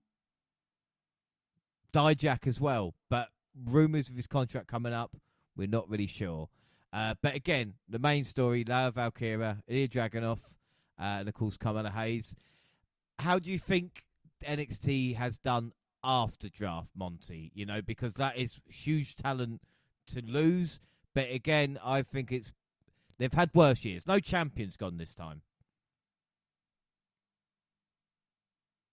Yeah, I think this is really tame if you compare it to like I think like you said the year before or whatever, where it felt like everybody they were just getting picked clean. Like you said, there's a lot some expected names like of course Breaker and Mello. If you even want to like Breaker and Mello were basically already going. Yeah, We I didn't all want do to that. Breakers. You Yeah, know what I because mean? he's been gone for So 4 years. So right, you know. we kind of already do that. But like you said, Corbin, Dijak, I think we both got big. Hopefully they can whatever the contract situation, whatever they have going.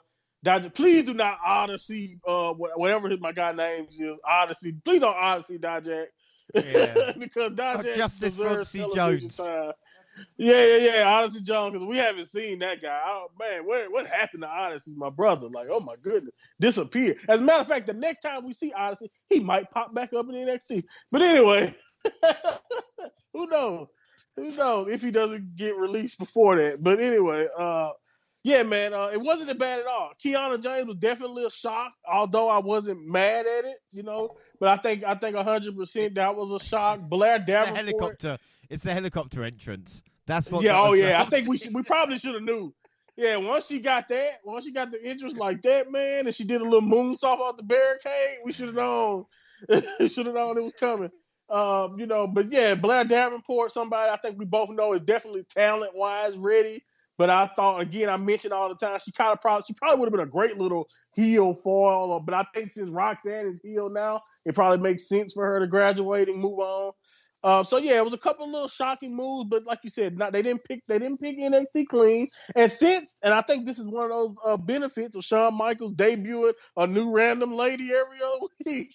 You know what I'm saying? Like we felt like we had so much going on that a lot of the people who are getting a lot of television time now, most of them were unbothered by a lot of this. So yeah, man, everybody that pretty much left, you can pretty much expect outside of Kiana. Yeah, but I'll tell you what, though, the draft, well, you really have to kind of think about it because I think it should be really used for NXT call-ups.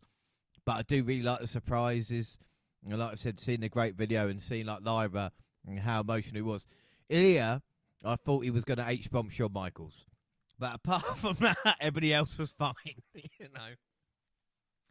But a really great video. Ava announced at Battleground that the first women's North American champion will be crowned in a ladder match. We're going to get 6 qualifiers after a combine. She was interrupted by Jada Parker, Denso Aruka, Grace, and Mia Yim also showed up. Grace trying to break up the brawl, bless her. The next match features Sean Spears taking on Ridge Holland.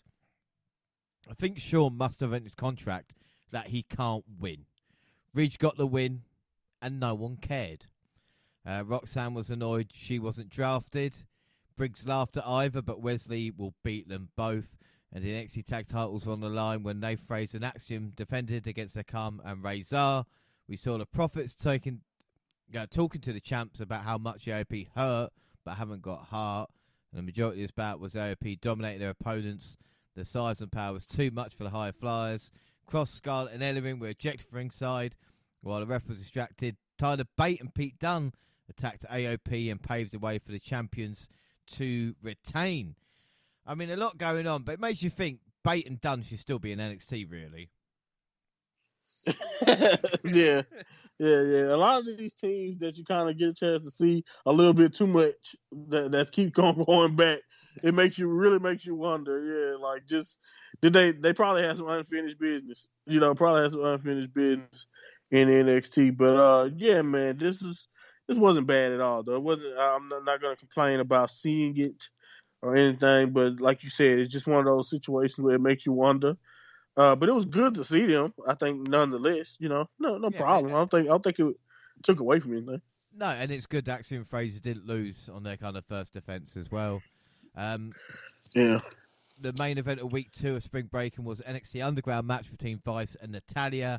Vice, of course, had Baszler in a corner. Natty had Petrovic. We see Performance Center talent surround the ring and watch as they immediately spilled out of the ring while fighting. Lola got the win. And I think the best line, just because she shakes her butt doesn't mean she can't kick yours. I'm starting to really like Lola. And again, this was a really good presentation. Yeah, man. And honestly, man. Again, this is another one of me. I'm gonna be one of those few people because for whatever reason, people do not like giving Natalia credit. But this is another situation where Natalia morphed her style and was able to, lead a really, really compelling contest. And it also just fits Lola's style perfectly because we know she has the legitimate MMA background. And I think the underground match something again. This is I don't think people we talk about this enough. And maybe someday somebody will think about it. But like the Raw Underground was horrible. But what NXT has been able to do with that concept or that match is just kind of have a fun little thing to go to and kind of merge MMA and merge pro wrestling together. And somehow these matches have all seemed to be pretty compelling to really good. I think it's good, and I'm with you. This did wonders for Lola because 100% people, social media, and other people may get, and I think Sean or whoever taking the lead booking knows that social media, what they are paying attention to a lot of times is gonna be the looks, gonna be what Lola has going on in her dancing before and after the match. Even some people in the crowd may only like her because of that. But when she gets going, she is legit. And I think that's what I like the most about this match is that, again, she's another one who I think is right outside that Roxanne bubble or right there because, again, she has a legitimate background. She has a legitimate chance to hurt or beat up any woman that she's in the ring with. And I think that's what you have. That's what you use Underground to kind of establish with a Lola Vice, no matter if she has a nice hip swivel for everyone to enjoy. Yeah. And it just proves Shane McMahon is a booking genius, or a genius anyway. Right. Because the Underground, he wanted to buy UFC, he wanted to buy ECW, he was vindicated. We also found out Rox will face Chelsea Green next week. May 7th, NXT started with vignette highlighting Lee's long journey back to action. He was applauded backstage as he headed to the ring, happily back with one goal in mind. Well, not facing Josh Briggs, but that's what you got anyway. Winning with a diving corkscrew senton. Ivor John commentary to watch this closely. We then get Baszler beating Carmen Petrovic. We see Natalia trying to coach Petrovic on taking offense in matches. She knocked out a man, chatting her up backstage with a roundhouse kick. And that'll teach him. No quarter catch through versus Tyson DuPont and Tyreek Igwe. The family facilitated an announcement that Stax would be the special guest referee of this match. Stax clearly fast counted in favour of the newcomers. During an argument with Charlie Dempsey, Stax shoved him in the arm of Igwe for a surprise roll-up for a fast 3. Monty, I cannot believe we're going to say this, but Stax actually was quite entertaining. Oh no, what have I done? Stax got you. Oh man, we gotta marvel at this. This is the first time I ever heard you compliment Stax Lorenzo. No, it was good. I liked it. Yeah, man, but no, I agree with you though. This is actually solid stuff. I know it's fucking annoying, but it's working. Ariana Grace and Chelsea Green are possibly my favourite combination ever. All right, they fit well. Oh my god, it says something about me like I like deluded, right. But I should say as well, one of the most deluded women I've ever liked, Nina Samuels. She is smashing it on the indies, I will say. So come on. We remembered Mi Chin could wrestle as she battled Ariana Grace. The HBIC won with defeat. But Grace's facials are great. They really, really She's are. awesome, man. Oh, as a matter of fact, her Chelsea and Piper make a good little faction.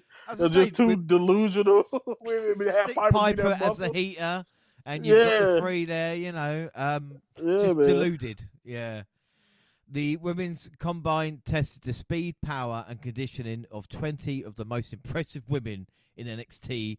The top 12 announced by Ava advanced to the qualifiers were Saruka, Thea Hale, Jada Parker, Brindley Reese, Mi Chin, Fallon Henley, Lash Legend, Ivy Nile, Izzy Dame, Kalani Jordan, Tatum Paxley, and Ren Sinclair.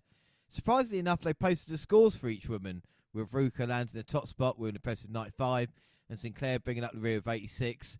What I found weird, though, was that it's all the women that have been pushed on TV recently. But Monty, I think this was genuine, though, wasn't it? Was it? I wonder. I wonder if. Yeah, man, I wonder. It just so happened that Rhea Sinclair has lost like every time I've seen her since returning to WWE. I wonder why she's at the bottom. No, I'm just playing. I don't know. Sol Ruka being the most athletic is believable. It's very believable. Lash Legend being close to the top, that's believable. So, it really makes you wonder. But yeah. Yeah. I mean, yeah. again, but Monty, this is me, right? It's like, if they'd released on the network, like, if this was like 5 years ago, like the full like 10-hour combine, I would have sat and watched it. Like that. I'm just glad. Yeah, or do like a breaking ground doc about it. Yeah, oh like man, don't goodness. get me started. I would have liked it. Oh my goodness. We get Trick Williams on Supernova Sessions. Lash Legend revealed a picture of Noam Dar's foot under the rope in their match, calling Trick's title reign fraudulent. I don't know why they needed a picture in an envelope when they've got a Titantron, but hey, what do I know?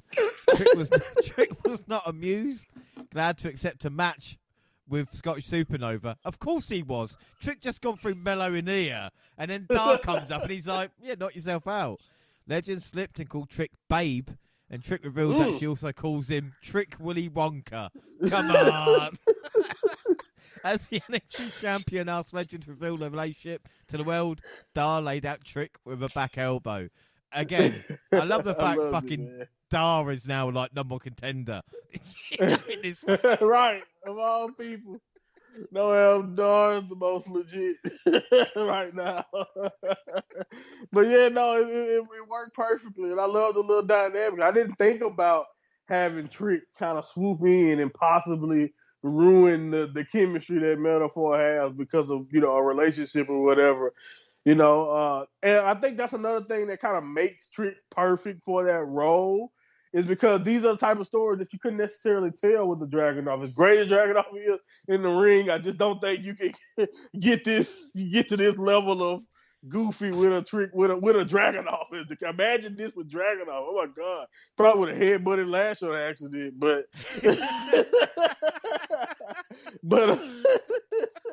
but yeah, no, this is fun, man. And again, two of our favorite acts, kind of like what Metaphor's been doing, and then obviously what we mentioned about Trick.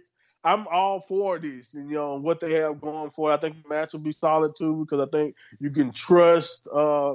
I think that's why he's in this spot, because you can trust Dar in a similar way that you can trust Dragunov to get solid stuff out of Trick Williams too. I think that's the thing about it. Even if no one really probably believes that Dar can beat Trick. Yeah, and also you got the Lash thing of, oh look, this is what we know kind of thing, and you right. can play along with that as well. Mm-hmm. We get Kalani Jordan question why Fallon and Henley were turned on Hale in the locker room. Jordan and Henley almost came to blows, and it led to a match. And Hill Henley ripped the padding off the turnbuckle, used that opening to send Jordan into exposed steel. She followed up with a shining wizard to win.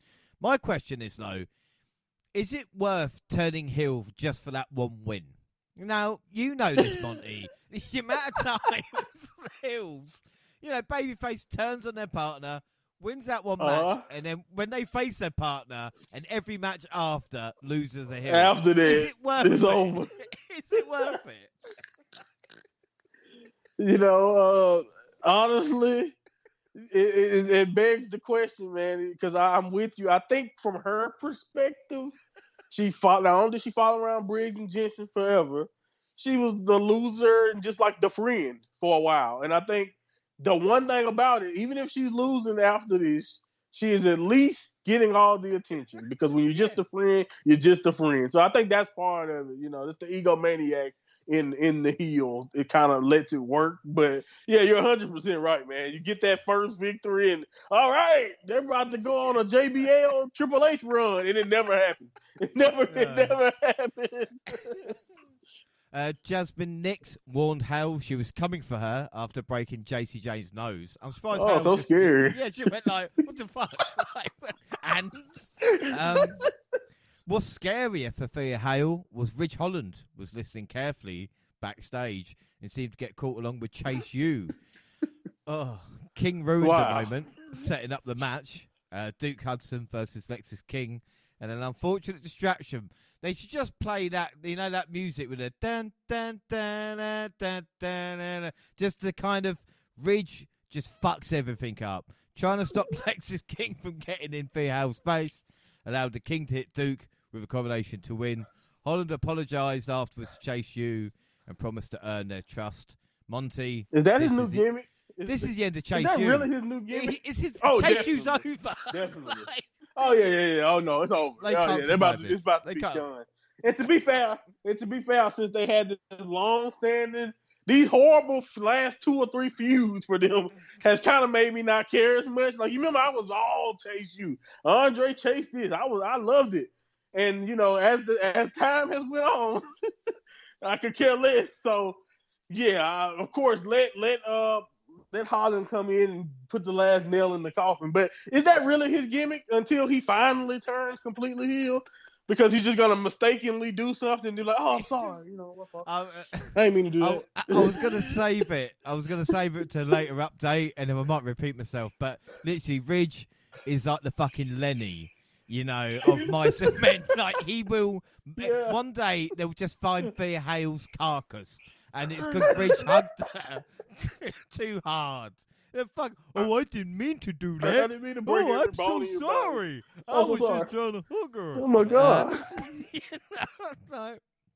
Anyway, NXT Women's Championship: Roxanne Perez versus Chelsea Green.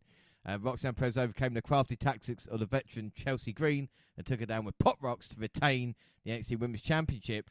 I guess a lot of people watching this were going, "Shit, Chelsea Green can actually work." I love this, and again, Rox gets good victory, and Green gets that TV. I wish we got more of this. Yeah. She's been awesome, not only since returning, but just her attitude. So to see her be able to just get the spotlight, had the wise idea. And again, look at who's Roxanne is fighting. We talked about it earlier with the Italian, but here we go again. Somebody who maybe he's not NXT level either, at least from if you're looking at it from a certain viewpoint. So again, Roxanne looks good, and then you have Chelsea here who is able to, like you said, showcase more of the fact. Like, yes, we love the fact that she can do a squash match and make us care about her, even though she's being squashed.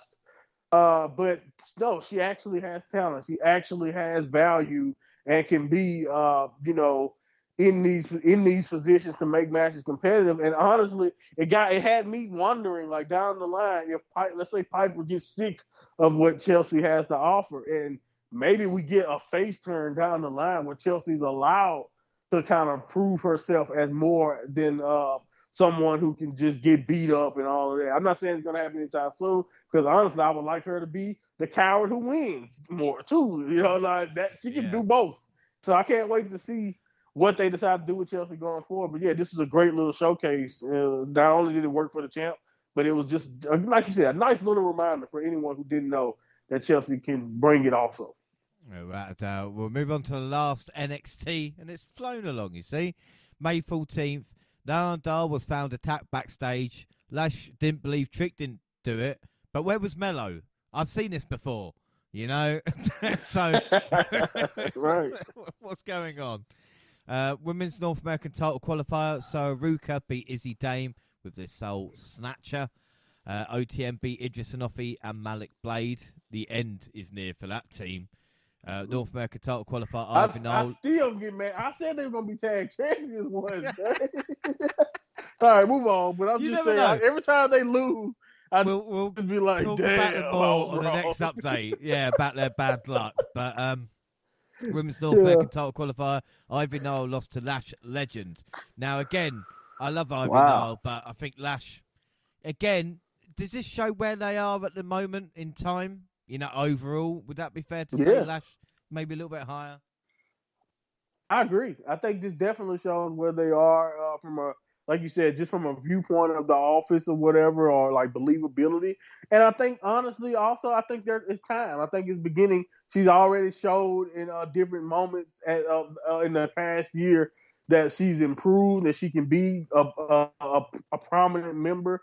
And I'm rooting for her. You know, I'm not saying she's gonna win the new title. I don't know that for sure, but I wouldn't be opposed to it because she just kind of hit it out the park with her mic, with her mic skills, with her presence, and just again, she's such an imposing threat. And when you watch her in the ring, someone like her should be dominant. Someone like her should be able to strike a certain amount of respect or fear from a Roxanne or from anyone just because of how athletically gifted naturally last year. So yeah, man. But I'm with you. It definitely shows that even though Ivy is on the main roster, it kind of shows that I think right now Lash is definitely someone with more of a priority to get just more television time. And I think as a whole, Metaphor has kind of moved up. You know, as much as I love the Heritage Cup stuff, it was always kind of in its own little bubble. I think now with Noam and kind of being involved with the main event and just having everybody kind of being active pretty much, this is just doing wonders for their group in general. I think they're becoming more of a focal point on television as a whole. Yeah, without a shadow of a doubt. Gallows and Anderson interrupted a friendly conversation between Nathan Fraser, Axiom, and Rich Holland. They challenged Holland to find a tag partner. Oh, fucking hell. In the training room, the Scottish Supernova blamed either Javon Evans or Trick Williams. We then get Javon Evans versus Aura Mensah. Trick Williams arrived to stop Lash from giving Aura a steel chair. In the follow-up chaos, Evans kicked Mensah to the mat, hit a corkscrew senton for the win. Ava fined the D'Angelo family for actions last week, and Adriana Rizzo was immediately ready to pay. That's the actions, not the murder of Gulak. I suppose that was a different check that they had to pay, but who matters? Right. In an interview, Dempsey promised to make D'Angelo pay for what happened with Kemp and Bourne. Wesley explained that he almost gave up on his dream after his latest injury, but Obafemi interrupted, followed by Ivor, then Josh Briggs. Lee told Femi to make it a fatal four-way. Instead, the big man told all three to fight to earn the shot.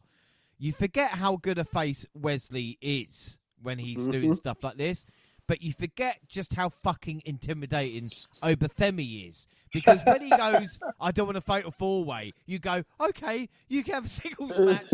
Like, no one's arguing. You can do whatever you want, brother. However you want the match, my dog. Hey, man, you don't have to tell me twice. It's just, yeah. So again, we are not going to get a fatal four-way. Andre Chase told Osborne that he should team with Holland to settle the differences between them. Can't see that going wrong. So Rich Holland and Riley Osborne versus Gallows and Anderson. The NXT crowd was completely silent for Holland's hot tag. I mean, it wasn't a hot. It was. I can't. If NXT won't cheer you, you're in trouble. Monty, what did you say earlier about Natalia and like Baszler? I was just about to say that. Do you know what I mean? Yeah. Like, I was just about to say that. Like on the main roster, it can be hit or miss for Natalia or Baszler sometimes, whether or not people care. But when they come back to NXT, people love it. And that's what I'm saying. Ridge actually has spent time. He was behind Sheamus. You know, he was in that whole, group and all of that and was able to spend time on the main roster. And when he comes back, they don't care. Just no. And this is NXT we're talking about. Some of the most gullible, just some of the most, just people who just seem to genuinely enjoy everything WWE. Sometimes they cared more for Von Wagner than they did Rich Holland. Yes, they have done. And that's it exactly. And we just talked about where he's at. So that show that's exactly a great point. When he put people through tables, we all know every fault that we talked about all the time that Von Wagner had going for him. And they, at the end of the day, people care a lot more than they do for anything Holland had to do. Again, I go all the way back to it. When you try to pull the I'm retiring angle and people are cheering for you to leave. Like, oh my goodness. I feel bad for him a little bit. Like, God damn it, Ridge. That's why I'm that's why I'm saying the passive aggressive stuff don't help. I'm not trying to pile on, but the passive aggressive angle for him just don't help. Like, just let him kill people's favorites, and then they'll at least be like, "Boo, go away." At least they'll say that, but they don't even care. Well, we see Osborne accidentally hit Holland with a springboard dropkick, knocking him to a pin for Carl Anderson to steal the free. Jasmine Nix tried to get signatures for JC Jane's Get Well Soon card. only Lexus King signed, but he misspelled JC's name. But this is what I want. More of that from Lexus King. Yes, I love it. This is... If you're not The gonna neighborhood a-hole. Just hitting on the women, whatever the fuck it is, he doesn't give a shit, you know? Yes, a pig. Petrovic interrupted Vice during an interview to fight her. As officials broke them up, Natalia attacked Baszler. Bright asked NXT General Manager Ava to give her a match with Vice after getting it during a backstage brawl, and Carly Bright got knocked the fuck out by Vice. But afterwards, Natalia and Carmen Petrovic ran down to take up Vice and Baszler. They challenged them to a tag match on the next update. And then finally, Heritage Cup. Charlie Dempsey versus Tony D'Angelo. Tony D picked up the first pinfall in round 1 with a surprise roll-up. Dempsey responded in round 3 with a bridging German suplex. Miles Bourne and Damon Kemp arrived to interrupt the match in the 4th round, but the Don overcame it all to plant Dempsey with a forget about it to win the Heritage Cup. Now, Monty, can you believe the history of the Heritage Cup with Tyler Bate and A-Kid and Joe Coffey and Tony D is our Heritage Cup champion? What the fuck? Yeah. You know what? That's the funny thing. I was so eager to hear what you thought. That question kind of explains it. But I'm gonna let you get to it in a second. But 100%, man. It's just like this match was fine. It did what it wanted to be. But I'm like, you know what it really does for me too? Like, can you explain to me why we brought William Regal out there a few months ago? Why did he waste his time?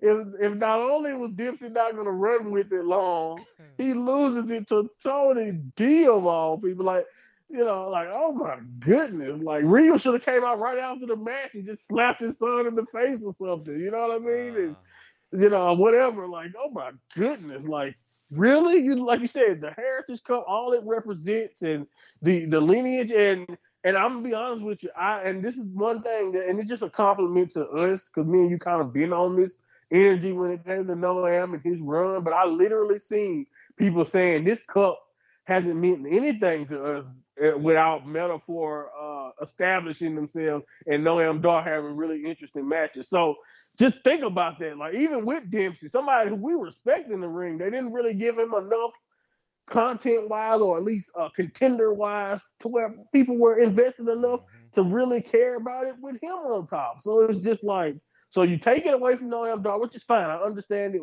Obviously, you have bigger things on the horizon for Metaphor, and that's cool. But then you do this, and now you give it to Tony D. And again, I understand that when in his match with Dragunov, a lot of people were impressed and came away with an outlook about Tony D's wrestling that made people realize, okay, Tony D really has something. And I agree. He's not a bad wrestler. He's not unwatchable. But like you mentioned, for someone, for a cup like that, and for what that signified and the style, no, I'm not looking forward to a Tony D Heritage Cup match. I don't even know how it's gonna go. Like exactly. I'm not looking forward to him putting together these matches every other, however many weeks in between he does them. You know what I'm saying? And it's just like it's puzzling to me. Very, very puzzling to me. I know A-Kid and Frazier, 2 other guys who would be perfect for this spot. You know who I would like? And I don't know. Maybe we still can get it down the line. Maybe if you don't want to give Wesley a world title, if he fails with chasing Oba, Wesley will be a great guy to have. Or someone who you can count on to put together compelling contests and just let them have fun with the idea. Like, Tony D is fine, but I just, in that stipulation, I'm really, really curious to see, are we going to continue to lose the plot of what this trophy is all about, or can we ever get it back to where it seemingly at least was entertaining on NXT television? And that's why I passed it to you, because I was wondering. I heard what your question said, but how do you feel knowing that something that was so cool and just interesting at the end, the last days of NXT, pretty much the last interesting thing that was consistent for NXT UK, and now in his NXT rendition of it, it's Tony D has it. How do you feel about this? Well, I blame Obafemi, right? Only because, right? True. Quite simple. Because they want to give Tony D something. I'm with you. I think I see what you're saying. They want to. Right. The thing is, he come up short against Leah, and the whole point of it is a North American title would be the championship Tony D could win and hold for a little while. Unfortunately, Obafemi is champion, and there ain't no way Tony D is going to beat him. So, and you can get away with the Heritage Cup for him not wrestling every 3 or 4 weeks. You can get away with not it. Not only that, wrestling every month. But again, what is it? 4, 5, 3-minute rounds. Like, literally, the least he has to wrestle is like 3 minutes, and then he gets like a 30-second break. So they're making it for Tony D. Hopefully, you can protect him. Yeah, hopefully this is about Charlie Dempsey kind of not breaking out, off, finding something. You know, like you said, like it's all well and good being a kind of great wrestler, which again you could argue maybe we've not seen that in NXT, but we also need a little bit like a personality and a reason. So maybe a little bit of anger and everything like this. Yeah. But again, like I said, Tony D is not the right guy. Damn, but it depends. Do something, you know. Well, yeah, like stretch out some people or whatever, like he was doing in NXT UK. That's what I'm saying, and have that for him. Unless the Heritage Cup is just a thing that will be unified with the North American title in a few months. Because, like I said, if you haven't got Dar, because Dar was so good at what he did, you kind of, like you said, you forgot about it. So it's an interesting time, but it's crazy to think Tony D'Angelo is, I thought Briggs and Jensen as NXT UK champion was like the worst thing to ever happen. But I think Tony D as Heritage Cup champion is. Do you think Regal should come and mouthpiece for his son? I think Regal. Or do you think it's probably a reason they don't want to do that? You know what? I think that would be interesting to see. But again, I don't know what Dempsey has got. Like we said, if it's the kind of cool hard killer, then it kind maybe of you be don't need a mouthpiece. Yeah. But it's with Regal, it's more like the comedy and the other bits, and I don't think Dempsey wants to kind of be a fool of yet. So it'll be interesting to see what they do. And again, we don't want the kind of Ted DiBiase Jr. thing as well. Where people won't see the dad. No, that's fair son. enough too. So again, it's an interest, but again, Dempsey getting experience elsewhere and all this is only going to help. And then NXT ended backstage with Wesley Ivor and Josh Briggs laid out by returning Gallus. My fucking God. Talk about did not see that coming. And we're going to leave it there on that. But Monty, Gallus showing up. Well, that paid off training the Rock then, didn't it? Right, yo.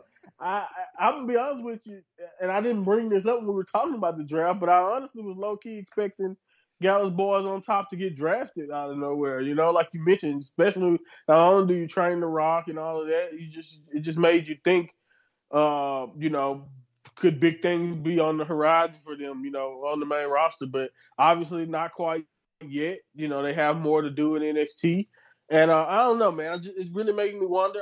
I like Gallus. I don't know exactly how everyone feels about them. And but I'm interested to see, just what else can they do? They already had a run with the tag belts. Is this something for Joe to possibly break off and be a main event? Like, which one of the guys are going to try to force or push into like a possible Trick Williams spot? You know what I mean? Or do all of them split up? I mean, not necessarily split, but like do single things, or are we just going to do more of the same, stuff that we kind of already seen from them? Either way it goes, definitely cool to see them back, at least on television, because like I mentioned earlier, in this current transitional phase with the draft, you want to see as much quality talent still on NXT as you can get. Yeah, man, like you said, it was a shock. It was a pleasant surprise, but Gallus Boys on top, man. It's good to see them back on television, and I'm interested to see what they decide to do going forward. And yeah, that's the only thing I can think about. And I don't know, man.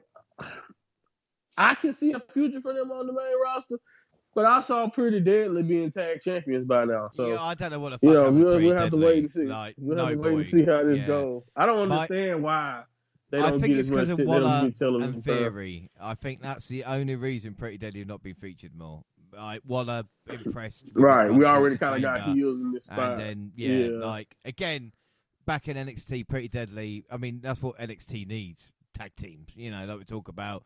The women's division at the moment is kind of full on, isn't it? Yeah. And that goes back to my Jensen and Briggs thing. Like, did you break them up too soon? Because now the tag division is kind of bare, you know. Well, you Not that I like them, but it's just like having a team. It seems it's got Axiom and Fraser, and then teams coming down from the main roster at the moment, which again, is fine. But you know, it'd be interesting to see if, like we said, with someone like Gallus, they can change it. Yeah. So at this moment in time, as we've left it, we are 4 weeks out from NXT Battleground. Of course, there's been a couple of NXT in the interim, but when we do our Battleground review, we'll catch up and see what Gallus has done. Now, Monty, I can't ask you what your thoughts are going to be coming out of this, obviously, because we've already had stuff. So I'll ask you, what have your thoughts been on the last 6 episodes from Stand and Deliver up until this point we're leaving it? But yeah, man, I'm kind of excited, you know, just going forward. Because, again, we have the Trick Williams era beginning, and what type of storylines or just angles, and who is going to be in position to be in that circle of people who can give Trick Williams or make Trick Williams run memorable and special. You know, who's going to get promoted, who's going to debut down. Is it going to be main roster talent coming to test Trick? Is it going to be outsiders? Is it going to be, you know, someone who has been doing other stuff like Alexis King or some of these other people? Like, what heels can we throw in the mix to entertain Trick? Roxanne being on top and a heel format. What woman is going to step up? You know, is it going to be a Sol Ruka? Is it going to be, like you mentioned, a Lola Vice earlier? Who can be next up in that position to possibly give Roxanne a chance? Because I think we're in a situation now where most of the champions, you know, we talked about Frazier and Axiom and all of that. We're in a good position, other than maybe the cup of, like, you know, again, where we are as far as like people who are in top position. Of course, with Obafemi being dominant, and that division, North American title division with Wesley, and even with Briggs having a lot of, you know, it's not as deep as it was, but I do think it still have a lot of possibilities there. And again, Oba is awesome. So I think we can look forward to his run continuing. But like, we're in a new era, it feels like. You know, it's kind of like, you know, no more Melo, no more Braun Breaker. You know, I know me and you both, we went through the 2.0, we went through the post 2.0 era, and kind of had Melo and Breaker to kind of rely on to be, you know, we had Tiffany, we had all these names that are now Lyra. We had all these names that are now moving on and doing different things on the main roster, establishing legacies for themselves. So I'm really interested to see who steps up. You know, it's one thing to debut the new faces and new names and give them things to do, but it's another thing to actually leave an impression and be able to be taken seriously as someone who is carrying NXT forward. And I think that's the thing about reviewing this brand. You kind of always get a door into the future. You know, what Javon Evans is going to become, what some of the Jada Parker, Jasmine Nix, what are some of these newer faces that we're starting to see more and more on our television screen? What are they going to become? And I think that's kind of like that's what these 6 weeks, and that's what I've been looking for post Stand and Deliver anyway. It's like, what is next? Because I think at the end of the day, NXT is always a revolving door. It's always something going on.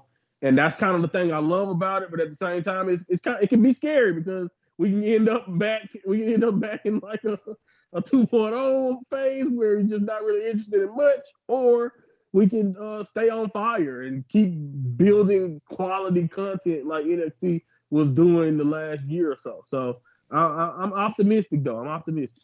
Without a shadow of doubt. Well, that's an excellent way to end it. I will say to everybody as well, do not worry. When we do the update, I will give a warning now. I will lose my shit about who challenges Roxanne Perez for Battleground, but I cannot wait until that moment comes. But that is it for today. Don't forget, we're across all social media, Twitter at the WNR Podcast. I'm at the WNR JR. You can find the entire WNR team on the Twitter banner. Or Monty, where can people find and listen to you? Yeah, at my Monty Pod on Twitter. You know what I mean? You type in Minor Monty where you get to the podcast, or we're on YouTube to click the link, subscribe, do all that good stuff. I haven't been as active. A lot of stuff been going on personally. Been keeping me busy.